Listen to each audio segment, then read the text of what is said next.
हमारी परम आदरणीय मैं कह सकती हूँ डॉक्टर पुष्पलता तनेजा जी का हृदय से अभिनंदन अभिवादन करती हूँ, इस्तकबाल करती हूँ, प्रणाम करती हूँ, स्वागत करती हूँ आपका हमारे इस पटल पर। और दर्शकों से आपको रूबरू कराती हूँ, कुछ आपके बारे में दर्शकों को हम परिचय दें। आप दिल्ली से हैं। आपने बीए व एमए संस्कृत भाषा में अंग्रेजी माध्यम से किया है। आपने दिल्ली से मास्टर ऑफ लाइब्रेरी साइंस किया है। आपने पुलिस विज्ञान पत्रिका का संपादन भी किया है। इनसाइक्लोपीडिया ऑफ सोशियोलॉजी में आपके बहुत सारे आलेख आए हैं। आपकी पुस्तक भारतीय प्रजातंत्र और पुलिस को गृह मंत्रालय भारत सरकार द्वारा पंडित गोविंद बल्लभ पंत सम्मान से सम्मानित किया गया है। आपकी पुस्तक मानवाधिकार और बाल शोषण काफी चर्चित रही है। आपकी दो पुस्तकें आई जो बहुत ही अनोखी रही, सच्चे गवाह और मूक गवाह। ये दो किताबें बहुत बेहतरीन। आपकी पुस्तक उच्च शिक्षा में हिंदी माध्यम राजा राममोहन राय लाइब्रेरी कोलकाता द्वारा आ चुकी हैं। आप पहली महिला हैं जो वैज्ञानिक तथा तकनीकी शब्दावली आयोग व केंद्रीय हिंदी निर्देशालय में निदेशक के पद पर रह चुकी हैं। आपने आकाशवाणी व दूरदर्शन में भी कई कार्यक्रम किए हैं। स्वर्गीय नरेंद्र कोहली जी आपको पहली कहकर बुलाते थे और मैं पूरे पटल के माध्यम से सभी की ओर से आपका पुनः स्वागत और अभिनंदन करती हूँ और मंच आपके हवाले है। आपकी बहुत कविताओं धन्यवाद से मुझे। सराबोर होने के लिए हम बैठे हैं। बहुत स्वागत विभा है। जी, बहुत बहुत धन्यवाद। आ, पटल के सामने और पटल के पीछे जो हैं, क्यों दोनों से ही काम चलता है, उन सबको मैं बहुत बहुत नमस्कार करती हूँ। सब मेरे लिए आदरणीय हैं।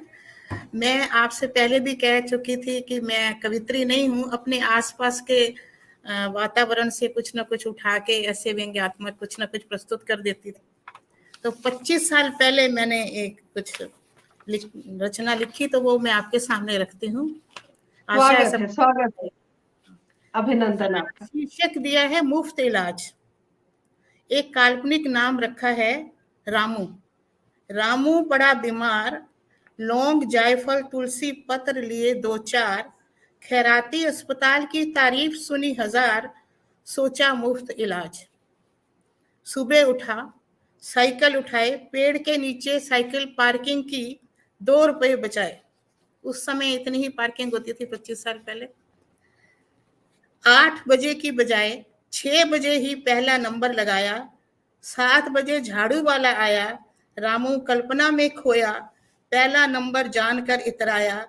8 बजे आवाज लगाता, खिड़की बजाता, 9 बजे खिड़की खुली, रामू की बाँछें खिली। बाबू बिना आंख उठाए बोला, पहली लाइन सीनियर सिटीजन, दूसरी औरतों की, तीसरी स्टाफ की, चौथी लाइन में खड़े हो जाओ। रामू इन बातों से अनजान चौथी लाइन में नंबर लगाया। 4 घंटे बाद नंबर आया। रामू ने रोग का नाम पूछकर पर्चा बाबू ने रोग का नाम पूछकर पर्चा थमाया। कमरा नंबर 42 का रास्ता बताया। रामू बिना नंबर और पर्ची अंदर जाते पाया। दरबान से पूछा, क्या ये न्यारे हैं? वह बोला, हाँ ये खास है, डॉक्टर के प्यारे हैं। आधे घंटे बाद एक नंबर आया, घंटे बाद दूसरा, फिर तीसरा। 2 घंटे बाद रामू का नंबर आया। खांसी का रोग बताया। डॉक्टर इतराया, मैं तो हड्डी का डॉक्टर हूं, पर्चा गलत क्यों लाया? तरस खाकर बीमार देखा, तरस खाया। दूसरा पर्चा बनाकर दवाई लिखी और एक टेस्ट बताया। रामू ने धन्यवाद दिया, पेड़ के नीचे साइकिल की ओर आया, साइकिल को नदारद पाया। पार्किंग में साइकिल दिखी। लड़का बोला, पर्ची लाओ। साइकिल पाओ। पर्ची नहीं है तो 2 गवाह लाओ। साइकिल तुम्हारी है ये निश्चित कराओ। 10 रुपए जुर्माना लाओ। फिर साइकिल उठाओ। जेब टटोली, किसी तरह साइकिल छुड़वाई। टायरों में हवा गायब पाई। जब आप पार्किंग गलत करते हो तो टायरों में हवा तो निकाल देते हैं जी ना, तो जी टायर में हवा जी। गलत पाई। पहले तो टायर से हवा निकलती थी, अब तो गाड़ियां गायब हो जाती हैं नो हाँ, तो पार्किंग गाड़ियाँ एरिया गायब हो में। जाती हैं। जी। तो अब वो चलाए कैसे साइकिल, तो ऐसा हुआ कि साइकिल धकेली, हवा नहीं है तो धकेले गई, साइकिल धकेली, घर की ओर बढ़ाई, रास्ते में दिखाई दी दवाई की दुकान, पर्चा बढ़ाया, दुकानदार ने दवा बढ़ाई, 504 रुपए, 4 रुपए छुट्टे देना, इतने पैसे तो नहीं है, कहकर रामू घबराया, दुकानदार गुर्राया, खाली पेट था, हो गया सिर दर्द, पेट दर्द, ऑफिस से छुट्टी ली, घर में जाके सो गया, मुफ्त इलाज से तौबा किया, अगले दिन लौंग इलायची तुलसी दिया काढ़, पर्चा दिया फाड़। ये क्या था बात है, कैसे। क्या बात है, बहुत सुंदर। और बिल्कुल कहीं ना कहीं यथार्थ से जुड़ी और एक जी संवेदनशीलता बिखेरती आपकी ये रचना, और बहुत ही सुंदर। और इस तरह की परिस्थितियां सरकारी अस्पतालों में होती रहती हैं। होते रहते हैं, अब 25 अब साल कम पहले तो होने बहुत। लगी है। जी, पहले ज्यादा होती थी, अब कम होने लगी हैं। और जी प्रतिभा जी, मैं आपसे कुछ क्षण का वक्त लूंगी, क्योंकि कुछ दर्शक हमारे साथ जुड़े हैं, तो उनका भी जी इस्तकबाल किया जाए। हमारी साथी मोनिता सिंह महक जी हमारे साथ जुड़ी हुई हैं। मोनिता जी, बहुत बहुत अभिनंदन, स्वागत आपका। और राम वृक्ष सिंह जी इस वक्त हमारे साथ जुड़े हुए हैं। अनीता जी हमारे साथ जुड़ी हुई हैं। आप सभी का हृदय से अभिनंदन, स्वागत है। और नीता जोशी जी, हृदय से प्रणाम करती हूँ, निरंतर आपकी प्रतिक्रियाएं हम तक पहुंच रही हैं। जी प्रतिभा जी, आप सब कुछ आपके हवाले है। मैं आगे स्वागत बढ़ूं। है जी, स्वागत है, स्वागत। शीर्षक लिखा है कल और आज। कल और आज में आपने देखा काफी अंतर होता है। बचपन में बुजुर्ग कहते थे बत्तियां जलने से पहले घर आ जाना। आज हमारे बर्फदारों की सुबह होती है बत्तियां जलने के बाद। बचपन में हम डरते थे माँ बाप से, हिम्मत नहीं थी बिना पूछे कुछ करने की। आज हिम्मत नहीं होती बच्चों के कामों में दखल देने की। हम रहते थे माँ बाप के पास, मानते थे उनकी, आज रहते हैं बच्चों के पास, मुंह और जुबान बंद करके। लड़का मांगा था बुढ़ापे की लाठी बनाने के लिए, ना कि लाठी खाने के लिए। आज बच्चों की मानसिकता समझकर समन्वय बिठाना है। युवा अगर अक्लमंद होते तो देश युवा चलाते, बुजुर्ग नहीं। आज युवाओं में जोश है पर होश नहीं। उनका मार्गदर्शन करना है, टोकना नहीं, बोझ ना बनकर समय काटना है। मेरी ये रचना सी एस ओ बहुत आई सुंदर, बहुत। CSOI एक क्लब है, वहाँ पे मैंने लेखिका संघ में सुनाई थी, तो कुछ लोगों ने मेरे से लिखवा के कह रहे हम घर ले जाएंगे, तो लिखवा के घर भी जी, लेके गई बहुत थी। बहुत सुंदर रचना आपकी। और कहीं ना कहीं बहुत अच्छी बात भी आपने कही इस रचना के माध्यम से, कि अगर युवाओं में जोश के साथ होश हो, तो वो बहुत हाँ, तो बेहतर भारत बना सकते हैं। बहुत सुंदर। बिल्कुल। प्रीति शर्मा तो जी, आपका हार्दिक अभिनंदन, स्वागत है। निरंतर आपकी प्रतिक्रियाएं हम तक पहुंच रही हैं। जी मैं आगे बढ़ूं। जी, बिल्कुल बिल्कुल, स्वागत। इसका शीर्षक है जमाना बड़ा खराब है। जब से होश संभाला है जमाने को खराब पाया है। स्कूल जाते वक्त माँ बाप देते थे नसीहत, चौकन्ने होकर स्कूल जाना, रास्ते में मत रुकना, कोई पकड़े तो पकड़ में भी मत आना, रास्ता भी पूछे तो मत बताना, खाने को दे तो मत खाना, प्रसाद भी नहीं लेना, क्योंकि जमाना बड़ा खराब है। आज हम वही नसीहत देते हैं बच्चों को और बच्चों के बच्चों को कि जमाना बड़ा खराब है। एक जमाना था भाई को भाई से प्यार था, दोस्तों में भी शराफत का जमाना था, बड़ों के सामने शर्म हया का जमाना था, गीतों में भी मर्यादा का गाना बजाना था। आज आधुनिकता का जमाना है, टीवी सीरियलों में लड़ाई झगड़े मार धाड़ का जमाना है, परिवार के जितने सदस्य उतने सेट व चैनल का जमाना है। दादा दादी को सुनने हैं प्रवचन, श्रीमती जी को देखने हैं फैशन, श्रीमान जी को करना है बच्चों का होमवर्क, बच्चों को देखने हैं कार्टून के नेटवर्क। किस किस को टोकें, किस किस की सुने, क्योंकि जमाना बड़ा खराब है। वाह, क्योंकि ये जमाना बड़ा खराब है। बहुत बड़ा सुंदर, बहुत खराब सुंदर। है। तो ये थोड़ी थोड़ी मतलब आसपास के उसको देख के हमने जो सुना, जो कुछ किसी ने कहा और दिमाग में याद रह गया, तो आपस में बैठ के हम लिख लिख के आपस में सुनाते रहते थे, स्कूलीग्स आपस में। जी बिल्कुल। दरअसल अगर सही मायने में अगर हम कविता की बात करें तो एक कल्पना शक्ति को मद्देनजर रख के कविताएं लिखी जाती हैं, क्योंकि कवि कल्पनाशील होता है। लेकिन कुछ कविताएं ऐसी होती हैं जो कटाक्ष भी होती हैं और परिस्थिति के अनुकूल लिखी हुई यथार्थवादी कविताएं होती हैं। और आपकी बिल्कुल कविताएं सारी ऐसी हैं, उसके लिए बस बहुत मैं साधुवाद। स्मार्ट पढ़ती हूँ, सिंपल साधारण शब्दों में, गा नहीं सकती, तो जैसा है मतलब आपको जैसा लिखा है बहुत वैसे आपको सुंदर सुन। है, और इसको कह सकते हैं कि तुम डाल डाल लेकिन हम पात पात। बहुत सुंदर, लेकिन बहुत आप सुंदर।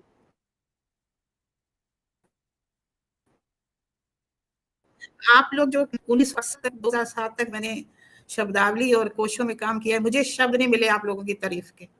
जिस तरह मैं आप शुरू से 10 जनवरी से सुन रही हूँ कार्यक्रम, एक से एक नगीने आप पकड़ के लाए, एक से एक विद्वान। मैं कह नहीं सकती कौन 1 नंबर पे या कौन 2 नंबर पे, सभी इतने अच्छे और इतना बढ़िया प्रस्तुतिकरण दे रहे हैं कि सच में मेरे पास बिल्कुल शब्द नहीं है कहने के लिए। आप लोग तो 3-3 घंटे शायद उससे भी ज्यादा ही बैठते हैं, और यहाँ हम लोग तो आधा घंटा 40 मिनट बस इतना ही लगाते हैं। तो आपकी मेहनत, मतलब ये क्या कहूँ, गॉड ब्लेस यू। और नरेश चंद्र जोशी जी क्या कह रहे हैं, जी, जगदीश ये नवर जी मुझे ये पटक ये मैजिक मैथ है, जादूगर है, और इनका जादू ही चल रहा है। नहीं आप लोगों के बदौलत ये चल रहा है। आप लोग इसकी आत्मा हो। हम वो सब तो जो आपने कर कहा रहे कि हैं वो आपके वो आपके सहकार्य के बिना अधूरा है। ऐसा तो है, इसमें एक जो फूल भी से तो योगदान है वो सब आपका है। देखिए, एक फूल से तो उपवन बनता नहीं। आपने 58 दिन, उसमें 6 लोग, फिर 58 बोलने वाले, आप देखिए तो 406 लोग बनते हैं। तो इतने आप ढूंढ ढूंढ के लाए, और पता नहीं आपके उपवन में कितने हैं ये मैं नहीं जानती, लगता है बहुत ज्यादा होंगे, उसी में से आपने चुने हाँ होंगे। बिल्कुल बिल्कुल, हो सकता है। हम सोच रहे हैं अब इतना प्रेशर है, इतने ज्यादा लोग जुड़ रहे हैं कि अब ये 6 लोगों की बजाय 7 या 8 लोगों का करने का भी सोच रहे हैं। लेकिन एक दो शब्द में आपसे ये कहना चाहूंगी कि आप विदेशों में भी, जो मैंने अपने कार्यकाल में देखा, तो विदेशों में भी हिंदी पढ़ाई जाती है। अगर एक सब्जेक्ट ले लिया जाता है ऑप्शनल में, तो उसमें लोग हिंदी आजकल ले रहे हैं। अब आप ये मान सकते हैं कि हिंदी जगत में अब सूर्यास्त नहीं होता। बिल्कुल बिल्कुल बिल्कुल नहीं होगा, बिल्कुल नहीं होगा। सूर्यास्त बहुत बढ़िया बात आपने कही, बहुत ही शानदार। खुशी हिंदी को खुशी पढ़ाने के लिए ही हमारा ये आपको कार्यक्रम है, और हमारा लक्ष्य भी आपको यही है। आपको बताते हुए ऐसा हर्ष होगा, हमने जी हिंदी दिवस के अवसर पे 14 सितंबर को एक जी प्रोग्राम जी किया था। जी 14 जी दिन हमने नॉन स्टॉप हिंदी हाँ काव्य हाँ पाठ किया था, और जी। वो 24 घंटे चलता था। यानी हाँ, अमेरिका ये वाले मुझे रात को पता चला पढ़ते है। थे, ऑस्ट्रेलिया। हाँ हाँ, ये मेरी जहन में है। मैं इसके लिए आपको कहूँ, जुगनुओं की रोशनी से वाकिफ थे हम। आप लोगों को देखा तो दीपक की लौ को जाना। और बस मैं क्या क्या ही कहूँ, बताऊं। आप रेशम के धागों में आप लोग लगा के बैठे हुए हैं, किस किस को आप सुलझाएंगे, ये आप ही जाने। हम तो थोड़ी देर के लिए आपसे मिल रहे हैं। बिल्कुल बिल्कुल आपका आशीर्वाद है, आपका आशीर्वाद है। आप बहुत थोड़ी देर के लिए हमसे इस वक्त जरूर मिली हैं, लेकिन आपका और हमारा रिश्ता बहुत ताउम्र चलने वाला है, ऐसी मेरी आशा है। आपने आपने हिंदी जगत को जान दी है। मैं थोड़ा सा समय जरूर ले रही हूँ आपको, लेकिन अपने अनुभव के आधार पे कुछ बता रही हूँ।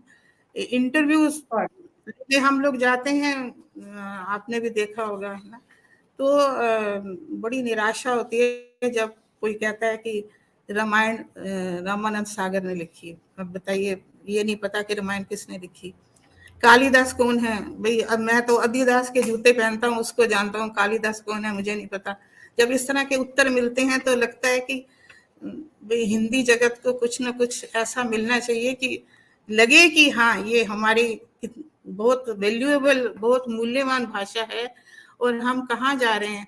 आपके यहाँ बहुत से कवित्रियों ने रामायण की बातें भी की, महाभारत की बातें भी की, सब की, लेकिन थोड़ा सा मेरा संदेश समझ लीजिए, अगर आप बुरा ना माने तो, कि ये भी बताएं कि ये नहीं किसने आदि, ये आपका हार्दिक स्वागत है। आप अपनी बात जरूर रखें, हमें संबल मिलेगा और हमारा मार्ग प्रशस्त होगा। स्वागत है आपका। धन्यवाद, धन्यवाद, बहुत बहुत धन्यवाद, बहुत बहुत धन्यवाद। अच्छा, मैं आगे चलूं, आगे आगे अपनी रचना लिख रखूं। जी बिल्कुल बिल्कुल बिल्कुल, शीर्षक स्वागत है है। अर्धांगिनी। स्वागत। शादी से पहले थे आदतें बदलने को तैयार, शादी के बाद बिल्कुल नहीं बदले। वही आदतें, सिगरेट पीना, शराब पीना, टॉयलेट में बैठकर अखबार पढ़ना, बिना ब्रश किए चाय पीना, 2-2 घंटे शावर लेना। मैंने ही अपनी आदतें बदली, तुम्हारी पसंद के अनुसार, तुम्हारी पसंद का खाना बनाती, तुम्हारी पसंद के कपड़े पहनती, तुम्हारी पसंद के हेयर स्टाइल बनाती, तुम्हारी पसंद के साबुन और शैम्पू घर में लाती, तुम्हारी पसंद की चाय पत्ती लाती, बिस्तर पर चादर भी तुम्हारी पसंद के रंग की, हर जगह तुम्हारी ही पसंद सर्वोपरि रही। खाना मैं बनाती, बच्चों का होमवर्क कराती, स्कूल में पेरेंट्स डे पर मैं जाती, तुम रोज ऑफिस से आकर सोफे पर पसर जाते और सिगरेट हाथ में लेकर अपनी पसंद का प्रोग्राम टीवी पर देखते। सब कुछ करने को स्वतंत्र, मैं बन गई घर के काम की मशीन, थकान से चेहरा रंगहीन, फिर भी कहलाती हूँ अर्धांगिनी। मैं बहुत सुंदर, बहुत सुंदर। और आपकी ये रचना बिल्कुल दिल को छूने वाली है, क्योंकि धन्यवाद। हम हमेशा दूसरों की पसंद को इतना तवज्जो देते हैं, इतना याद करते हैं कि हम खुद भूल जाते हैं कि हमें क्या पसंद है। बहुत सुंदर। धन्यवाद। जोशी जी को मैं एक थोड़ी सी जानकारी दे दूं, पता नहीं मुझे कहना चाहिए या नहीं। मुझे अप्रैल में 15 साल हो जाएंगे रिटायर हुए हुए, लेकिन अभी तक कोई मेरी जगह पे नहीं आया निदेशक। और 3 आपने अभी बताया, एक सिंधी का आप भूल गई शायद, मैं सिंधी में भी पहली महिला निदेशक रही हूँ, वहां भी कोई नहीं है निदेशक इस टाइम। और वैज्ञानिक तकनीकी शब्दालय योग में कोई चेयरमैन नहीं है अभी, और निदेशालय में 15 साल होने वाले हैं, कोई निदेशक नहीं है। ये हाल हिंदी का अगर सुधर सके बहुत आप लोगों बहुत के मन दुर्भाग्य से, की बात, तो बहुत देश दुर्भाग्य की बात है। तो बहुत अच्छा दुर्भाग्य होगा। की बात। अब मतलब नेता लोग जो, या जो भी, मैं पता नहीं मुझे कहना चाहिए या नहीं, हिंदी हिंदी कहते हैं, पॉलिटिकली उसमें कहते हैं, लेकिन कम से कम हिंदी के साथ मन से जुड़े, तभी हिंदी जीवित रहेगी, आगे बढ़ती जी रहेगी। बिल्कुल। इस विषय पर हम अपनी चर्चा जारी रखेंगे, क्योंकि आगे भी हमारे बहुत सारे पटलों पर कार्यक्रम होते हैं, साक्षात्कार होते हैं। उस वक्त आप अपने सारे गुबार निकालिएगा और हम भी आपके लिए प्रश्न लेकर बैठेंगे, और बहुत सारी तर्क वितर्क की बातें होंगी। और धन्यवाद। अभी आपके पास 9 मिनट शेष है, तो आप अपनी रचनाएं हम तक पहुंचा सकती हैं। हमें बहुत खुशी हो रही है आपको सुनकर। अच्छा, मैं आगे चलती हूँ। शीर्षक है शव यात्रा। शव यात्रा। सड़क पर जा रही थी एक शव यात्रा, अंतिम संस्कार के लिए। 4 कंधा देने वाले, 4 पीछे चलने वाले, कुछ सगे संबंधी और पड़ोसी। किसी की आंख में आंसू नहीं, गैरों या अपनों सा रिश्ता नहीं। सुनाई दे रही थी खुसुर पुसुर, कितने किए इसने अत्याचार, अपनों से भी किया गैरों सा व्यवहार। शुक्र है दुनिया में नहीं रहे, धरती का बोझ कम हुआ। रास्ते में था एक खंबा, कंधा देने वाले टकराए, शव उठकर बैठा, ज्वालामुखी फूटा। बेहोश को मरा जानकर ले जा रहे थे मरघट पर, कंधा देने वाले घबरा कर वापिस लाई घर पर। कुछ दिनों बाद जा रही थी फिर वही शव यात्रा, वो राम नाम सत्य है के साथ सुनाई दे रही थी खुसर खुसर, खंबा बजा के, कि फिर कहीं खंबे से टकरा के उठना बैठे। बिल्कुल बिल्कुल, खंबा बचा के। बहुत सुंदर, बहुत छोटी सी व्यंग रचना, बहुत बढ़िया। और इस वक्त प्रदीप मिश्र जी हमसे जुड़े हुए हैं। बहुत बहुत जी अभिनंदन, स्वागत करती हूँ पटल पर आपका। और अंजू छाड़िया जी जुड़ी हुई हैं, प्रीति त्रिपाठी जी इस वक्त जुड़ी हुई हैं। बहुत बहुत जी अभिनंदन, स्वागत। प्रीति त्रिपाठी हमारी साथी हैं और सभी का एक बार पुनः स्वागत और इस्तकबाल करती हूँ। जी आदरणीय, आप अपनी रचनाएं हम मैं तक छोटी पहुंचाइए। छोटी रचनाएं और रखती हूँ। जी, स्वागत इसका स्वागत। शीर्षक है सीख। सीख। बेटा घबराया हुआ पिता से बोला, हम लुट गए, बर्बाद हो गए, ब्लैक का माल पकड़ा गया, पुलिस के हाथ हम खो गए। पिता ने सीख दी बेटे को, ऐसी बातों से मत घबराओ, अतीत की यादों में लौट आओ। याद है खेलते समय तुम्हारे पीछे पड़ गया था एक कुत्ता, मैंने उसे डाली थी हड्डी, वह तुम्हें छोड़ खाने लगा था बस वही हड्डी। माल छुड़वाने का यही तरीका अपनाओ, हड्डी डालो चैन पाओ। बताइए, मतलब कैसी विडंबना है कि एक बच्चे को उसका पिता सही राह ना दिखाकर आपकी रचना के ये माध्यम सीख से दे आप रहे कहना चाहती हैं कि उसको हैं, ये सीख राह दे से रहे भटकाने वाली बात है। जी जी, बहुत सुंदर बहुत सुंदर। हैं। और आजकल के धर्मात्मा कैसे हैं वो बताती हूँ ऐसे। ये जब मैं पढ़ती स्वागत। थी तो कुछ लोग पसंद करते थे कि चिल्लड़ वाली कविता सुनाओ, चिल्लड़ वाली छोटी सी है, वो बताता है। जी जी, स्वागत है स्वागत। रामू बोला सेठ जी से, सफेद कंकड़ मिलाए हैं चावल में और दाल में पत्थर, आटे में है रेत, गरम मसाले में लीद, अलसी में धतूरे के बीज, काली मिर्च में पपीते के बीज। सेठ जी बोले रामू से, आज का काम खत्म हुआ, उठाओ चिल्लड़ चले मंदिर। ये बहुत आज का सुंदर, बहुत बिल्कुल बिल्कुल। छोटी छोटी रचनाओं में जो आपने व्यंग परोसा है वो बहुत ही सुंदर है। और जो समझने वाले होंगे, कहते हैं ना, समझने वालों के लिए इशारा काफी है, समझने वाले समझ गए होंगे। जी, बहुत सुंदर। अगर समय है तो छोटी छोटी छोटी और सुना जी सकती जी हूँ। जी, अभी 5 मिनट वक्त है आपके पास, आप अच्छा सुनाए ठीक है, जब तक चलो हमारी दूसरी कवित्री ना जुड़ पाए, तब तक ठीक मंच है, तब आपके तक हवाले। मैं, हाँ तब तक मेरे पास काफी सामान है। जी जी जी अच्छा, जी। हाँ शीर्षक है एडवर्टीजमेंट। एक एक अस्पताल। प्रतिभा जी, एक संदेश पटल पर प्रेषित हुआ है, मैं पढ़ना चाहूंगी कि हम जी सरकारों के कृत्यों का की चर्चा छोड़ दें और बातचीत में अधिकाधिक हिंदी का प्रयोग करें, हिंदी अपने आप मजबूत हो जाएगी। वाह, बहुत बढ़िया। प्रदीप धन्यवाद। मिश्र जी बैंक में कार्यरत थे जी और अच्छी बात उन्होंने कही है कि हिंदी को संबल बनाने के लिए हिंदी ज्यादा से ज्यादा हम अपने बोलचाल की भाषा में लेकर आए तो वो ज्यादा अच्छा होगा। जी, आप अपनी रचनाएं सुनाएं। हिंदी वाले राजनीतिक नहीं होते, वो बिल्कुल सपाट होते हैं, गैर राजनीतिक होते हैं, ऐसा मैं समझती हूँ। उसके लिए मैं एक लाइन बोलना चाहूंगी कि वो ऐसे वाह, नहीं है कि नजर बदले और नजारे बदले और कश्ती बदली तो किनारे बदले, उनके वही किनारे रहते वही कश्ती रहती। जी बिल्कुल, य- यथार्थ। अच्छा जी, एडवर्टीजमेंट का जमाना है आजकल, तो मैं जरा उसके लिए बोल रही हूँ। अस्पताल में बीबी ने दम तोड़ दिया, नौजवान की आंखों से गंगा जमुना बह निकली, आखिर हौसला किया अपने को संभाल कर, बीवी के लिए अर्थी और कफन लेने दुकान पर पहुंचे। जैसे ही वापस हुए, दुकानदार ने पीछे से आवाज दी, उत्तम माल लेना हो तो हमारी दुकान पर फिर आइएगा। नौजवान ने मुड़कर घूरा, उफ, दुकानदार बोला, माफ कीजिएगा, एडवर्टीजमेंट के लिए बोला था। हाँ, बताइए। ये भी एक सच है कि कई बार ऐसा होता है ना कि हम किसी जी परिस्थितिवश भी किसी को देखते हैं तो उसे ये नहीं पता होता है कि कहाँ पर उसे हंसना है और कहाँ पर रोना है। तो जी। इस तरह की परिस्थितियां जी उत्पन्न हो जाती हैं कई बार। और दिनेश पचौरी जी हमारे साथ जुड़े हुए हैं, आदरणीय, बहुत बहुत प्रणाम करती हूँ, अभिनंदन, स्वागत। बहुत ही सुंदर व्यंग लिखा है उन्होंने आपके लिए। और संजय अच्छा शक्तिराज भी लगातार हमारे साथ जुड़े हुए हैं। नीता जोशी जी, बहुत बहुत आभार व्यक्त करती हूँ। एन चंद्रा जोशी जी ने भी आपके लिए ग्रेट लिखा है। थैंक यू, जी, अभी धन्यवाद, आपके बहुत पास बहुत धन्यवाद। समय है। जी, हाँ आप अच्छा, अपनी तो मैं एक जी चार जी लाइनें ईमानदारी पे बता रही हूँ। जी आजकल के ईमानदार कैसे होते हैं वो देखिएगा।